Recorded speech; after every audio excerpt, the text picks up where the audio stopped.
कोट्यवधी रुपयांच्या मालमत्तेवर डोळा ठेवून ती हडपण्यासाठी गडचिरोलीतील कार्यरत असलेल्या एका महिला अधिकाऱ्याने हत्येचा कट रचल्याचा धक्कादायक प्रकार उघडकीस आला आहे। तिने स्वतःच्या सासऱ्याच्या हत्येची सुपारी दिली होती। अर्चना पट्टेवार, राहणार मानेवाड, नागपूर असे महिला अधिकाऱ्याचे नाव।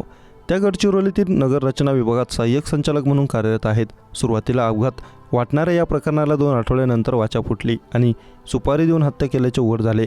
या प्रकरणात महिला अधिकारी अर्चना पट्टेवार हिच्यासह 3 आरोपींना बेड्या ठोकण्यात आल्या आहेत। अर्चना पट्टेवार हिचे सासरे पुरुषोत्तम पट्टेवार, वय वर्षे 82, राहणार शुभनगर, मानेवाड, नागपूर यांचा गेल्या 22 मे रोजी मानेवाड चौकाजवळ कारच्या धडकेत मृत्यू झाला। त्यांच्या पत्नीचे ऑपरेशन झाले होते, त्यामुळे दवाखान्यातून ते मुलीच्या घरी जात असताना एका कारने त्यांना धडक दिली।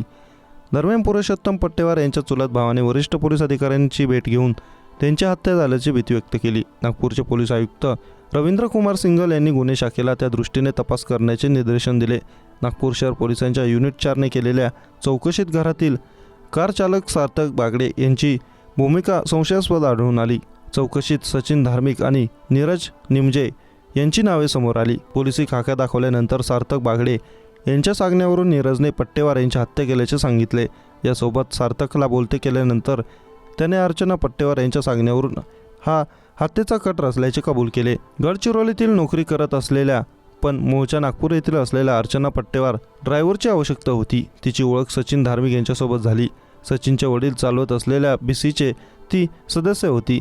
सचिनने त्याचा मित्र सार्थक बागडे याचे ड्रायव्हर म्हणून नाव सुचविले। या दरम्यान अर्चना सचिन याला आपले सासरे पुरुषोत्तम पट्टेवार यांना संपवण्याची सुपारी दिली। या प्रकरणात आपले किंवा ड्रायव्हर सार्थक याचे नाव समोर यायला नको असे बजावले होते। त्यानुसार कट रचून एक जुनी कार खरेदी करण्यात आली। अपघात घडवून आणण्यासाठी नीरज निमजे याची मदत घेण्यात आली। त्यासाठी नीरजला 1,60,000 रुपये मिळाले। प्लॅन ठरल्यानंतर 22 मे रोजी नीरजने ती जुनी कार चालवली। सोबत सार्थकी त्या कारमध्ये होता। सचिन धार्मिक हा बाईकने पट्टेवार यांच्या ई रिक्षाचा पाठलाग करत होता। ते रिक्षातून खाली उतरताच नीरजने त्यांना कारने उडविले। हा एक अपघात आहे असा बनाव करण्यात आला। गडचिरोलीतील अर्चना पट्टेवार नगर रचना विभागात सहाय्यक संचालक पदावर कार्यरत आहे। तिच्या सासऱ्याची कोट्यवधी रुपयांची संपत्ती हडपण्यासाठी तिने खून केल्याचे पोलीस तपासात स्पष्ट झाले। या निमित्ताने तिच्या लोभी स्वभावाची ओळख पुढे आली आहे। त्यामुळे गडचिरोलीतून नगर रचना विभागाकडून दिल्या जाणाऱ्या नवीन लेआउटसह अनेक कामांच्या मंजुरीसाठी तिने मोठी कमाई केली असल्याची शक्यता वर्तवली जात आहे। त्यामुळे त्यांच्या कार्यकाळातील कामांची चौकशी केल्यास काही नियमबाह्य करामती पुढे येण्याची शक्यता नाकारता येत नाही। याशिवाय त्यांच्या कमाईची चौकशी करण्याची मागणी केली जात आहे।